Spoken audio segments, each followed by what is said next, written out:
മഴയെ പ്രതിരോധിക്കാനായിട്ടൊരു ചെരുപ്പ് വാങ്ങിച്ചിട്ട് അതിൻ്റെ വാട്ടർ വെയ്ഡിങ് കപ്പാസിറ്റി ഒന്ന് ചെക്ക് ചെയ്ത് നോക്കുകയാണ്.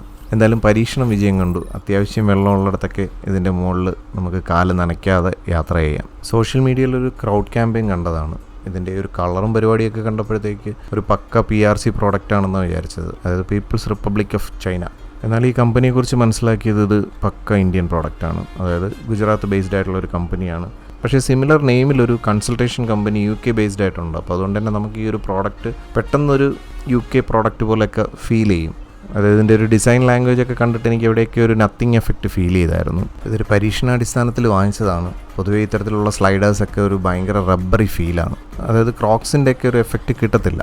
അപ്പോൾ എനിക്ക് തോന്നുന്നു ഫോം റബ്ബർ റേഷ്യോ, എനിക്ക് തോന്നുന്നു റബ്ബർ പൊതുവേ കുറച്ചും കൂടെ കോസ്റ്റ് കുറയുന്നതിനനുസരിച്ച് റബ്ബറിൻ്റെ എഫക്റ്റ് കൂടും, അല്ലെങ്കിൽ ആ റബ്ബറിൻ്റെ കണ്ടൻറ്റ് കൂടുന്നതുകൊണ്ടായിരിക്കാം. അപ്പോൾ അങ്ങനെയുള്ള സ്ലൈഡേഴ്സ് നമുക്ക് ഇട്ട് നടക്കുമ്പോഴത്തേക്ക് ഒരു ഡിസ്കംഫർട്ടാണ്, ഒരു പ്രോപ്പർ ബാലൻസ് കിട്ടാത്ത കണക്ക് തോന്നും. ഭയങ്കര കുഷനി ആയിരിക്കും, എന്നാൽ ഒരു സ്റ്റെബിലിറ്റി കിട്ടത്തില്ല. പക്ഷേ ഈ സാധനം അത്യാവശ്യം നല്ല സ്റ്റെബിലിറ്റിയൊക്കെ ഉണ്ട്, നല്ല സ്റ്റേഡി ഡിസൈനാണ്. 1500 അറൗണ്ടാണ് ഇതിൻ്റെ കോസ്റ്റ്. പിന്നെ ദീപാവലി ഓഫറിലാണ് ഞാൻ ഇത് വാങ്ങിച്ചത്, അപ്പോൾ നിയർലി 500 rupees ഡിസ്കൗണ്ട് ഉണ്ടായിരുന്നു. പിന്നെ ഇത് പൊതുവേ ഒരു തണുത്ത കാലാവസ്ഥയിൽ ഉപയോഗിക്കേണ്ട ഒരു പ്രോഡക്റ്റ് ആണെന്നൊരു സംശയമുണ്ട്. കാരണം ഇതിൻ്റെ കൂടെ ഒരു പെയർ ഓഫ് സോക്സും കൂടെ ഇവർ പ്രൊവൈഡ് ചെയ്യുന്നുണ്ട്. അത് ഇട്ടിട്ടാണ് ഇത് വെയർ ചെയ്യേണ്ടതെന്നൊക്കെ ഇൻസ്ട്രക്ഷൻസും ഉണ്ട്. ഇനി അത് കാലിന് വല്ല ബുദ്ധിമുട്ടും ഉണ്ടാക്കും എന്നുള്ളൊരു സംശയം ഇല്ലാതില്ല. അപ്പോൾ എന്തായാലും ഫോർ ദ പ്രൈസ് എനിക്ക് വർത്തായിട്ട് തോന്നി. അതുകൊണ്ടാണ് നിങ്ങളെടുത്തും കൂടെ ഇങ്ങനെ ഒന്ന് ഷെയർ ചെയ്യാമെന്ന് വിചാരിച്ചത്. അപ്പോൾ ഇതിൻ്റെ ഒരു അഡ്വർടൈസ്മെൻറ്റ് ക്യാമ്പയിൻ ചിലപ്പോൾ നിങ്ങളുടെയും സോഷ്യൽ മീഡിയ ടൈം ലൈനിലൊക്കെ വന്നുകൂടായില്ല. എൻ്റെ ഒരു ഒപ്പീനിയനിൽ വർത്താണ്. നിങ്ങൾക്ക് ഇൻട്രസ്റ്റഡ് ആണെന്നുണ്ടെങ്കിൽ ഒന്ന് ട്രൈ ചെയ്ത് നോക്കുക.